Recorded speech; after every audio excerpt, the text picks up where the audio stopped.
Allah Azza wa Jal, c'est As-Sami', et cela te pousse à éprouver du réconfort, ma soeur.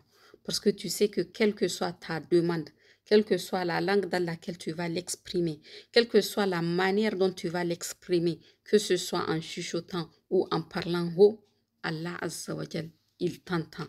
Il est As-Sami' et il te répond et il t'exauce. Allah Azza wa Jal, c'est As-Sami', l'audient, celui qui exauce. Celui qui a entendu Yunus alayhi salam alors qu'il était à l'intérieur de 3 ténèbres. Il était dans la nuit, dans les ténèbres de la mer, dans le ventre de la baleine. Allah Azza wa Jalla l'a entendu et l'a exaucé. Celui-là est aussi capable de t'entendre et de t'exaucer. Où que tu sois, ma soeur, que tu sois chez toi, que tu sois au travail, que tu sois dans un avion, que tu sois à bord d'un bateau, que tu sois au fond d'une vallée, que tu sois en haut d'une montagne, que tu sois dans une forêt, que tu sois entouré de bêtes féroces, où que tu sois, Allah Azza wa Jal t'entend. Il est As-Sami' et il exauce l'invocation. Parce que As-Sami' entend et exauce les invocations, les demandes de tous les serviteurs, sans pour autant que le fait qu'il ait répondu à quelqu'un l'empêche de répondre à quelqu'un d'autre. Et sans confondre les demandes, même si tous on se mettait à l'invoquer tous en même temps. Donc, quelle que soit la chose que tu recherches, ma soeur, quel que soit ton besoin, quelle que soit ton angoisse, quel que soit ton problème, quelle que soit, par exemple, l'addiction dont tu veux te défaire, quel que soit ton problème, ma soeur, juste adresse-toi à As-Sami', l'audient, celui qui répond aux invocations.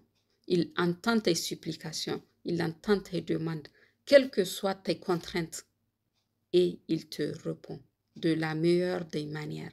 Il est aussi celui qui accepte ton repentir. Quel est ce péché que tu fais, tu te repens et tu reviens et tu le fais? Quel est ce péché dont tu n'arrives pas à te détacher? Est-ce que tu as vraiment demandé l'aide d'Allah Azza wa Jal pour qu'il t'épargne ce péché? Par exemple, est-ce que tu écoutes de la musique? Tu sais maintenant que Allah Azza wa Jal, c'est As-Sami', celui qui entend parfaitement. Et toi, tu écoutes de la musique et tu as conscience que c'est une interdiction d'Allah Azza wa Jal. Tu sais que si tu écoutes de la musique, il ne peut pas y avoir dans ton cœur et la musique et le Coran. Ce n'est pas possible. Ça, ce sont des vérités qu'on doit pouvoir entendre et se dire. Donc, si tu écoutes de la musique, tu essaies de t'en défaire. Peut-être que tu n'essaies même pas de t'en défaire parce que tu te dis que ce n'est pas grave. Si, c'est grave, ma soeur. Parce que tu es comptable de tout ce que tu entends, de tout ce que tu vois et de tout ce que tu prononces. وَلَا تَقْفُ مَا لَيْسَ لَكَ بِهِ عِلْمٌ إِنَّ السَّمْعَ وَالْبَصَرَ وَالْفُؤَادَ كُلُّ أُولَئِكَ كَانَ عَنْهُ مَسْئُولًا. Et ne poursuis pas ce dont tu n'as aucune connaissance.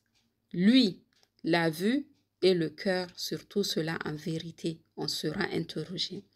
Donc, ma soeur, tu seras interrogée sur ce que tu laisses entrer dans ton nuit. Nous avons vu Al-Malik, c'est celui qui possède toutes les choses. Donc, quand tu dis mon nuit, mon oreille, ce n'est qu'un prêt de la part d'Allah Azza wa Jal, qui est une responsabilité pour toi et sur lequel tu devrais rendre compte à Allah subhanahu wa ta'ala de ce que tu as laissé entrer dans ton nuit. Mais ce n'est pas perdu, ma soeur, parce que Allah Azza wa Jal, il est accueillant au repentir. Donc, si tu te repens à lui, il va te pardonner.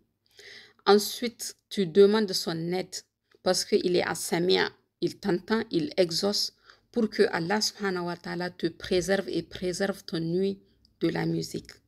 Wallahi, ma soeur, si Allah Azza wa Jal répond à ton invocation, il va t'éviter d'entendre la musique. Il va t'éviter d'entendre la musique. Nous avons ce hadith où le prophète sallallahu alayhi wa sallam a dit dans un hadith qudsi, celui qui a de l'inimité pour un ami à moi, je lui déclare la guerre. Le serviteur ne peut se rapprocher de moi par quelque chose qui me soit plus aimé que ce que j'ai rendu obligatoire sur lui. Et le serviteur ne cesse de se rapprocher de moi par des actions facultatives jusqu'à ce que je l'aime. Alors, lorsque je l'aime, je deviens son ouïe par laquelle il entend, sa vue par laquelle il voit, sa main par laquelle il attrape et son pied par lequel il marche. S'il me demande quelque chose, je lui accorderai. Et s'il me demande ma protection, je la lui donnerai. Donc, quand tu demandes à Allah Azza wa Jal, au point de te faire aimer d'Allah subhanahu wa ta'ala, il fait en sorte que, même par ta vue, ton nuit, tu ne fasses que ce que Allah subhanahu wa ta'ala aime et agrée. Allah te donne une assistance particulière et toute la quasi-totalité de tes actions sont faites dans le cadre de ce qu'Allah Azza wa Jal aime et agrée, de ce qu'Allah subhanahu wa ta'ala a rendu licite. Donc, ça veut dire que quand tu écoutes avec ton nuit, tu entends juste. Ton nuit est guidée par Allah Azza wa Jal. Donc, tu n'écoutes que le bien et ton nuit n'accepte que la vérité. Le faux, Allah Azza wa Jal l'écarte de toi par son assistance et par son aide. Donc, ma soeur, si vraiment tu as pris conscience de ces choses, si tu as pris conscience que tu entends des choses qui ne sied pas à cet organe qu'Allah Azza wa Jal t'a prêté, à cette responsabilité sur laquelle tu devrais rendre compte, demande pardon à Allah Azza wa Jal, répands-toi et demande à Allah subhanahu wa ta'ala son aide et son assistance afin de t'éloigner de ce que Allah Azza wa Jal n'aime pas et de ce qu'il a interdit, comme parole, comme musique, comme son, et qu'il fasse en sorte que ton nuit soit utilisée dans une voie qu'Allah Azza wa Jal aime et agrée.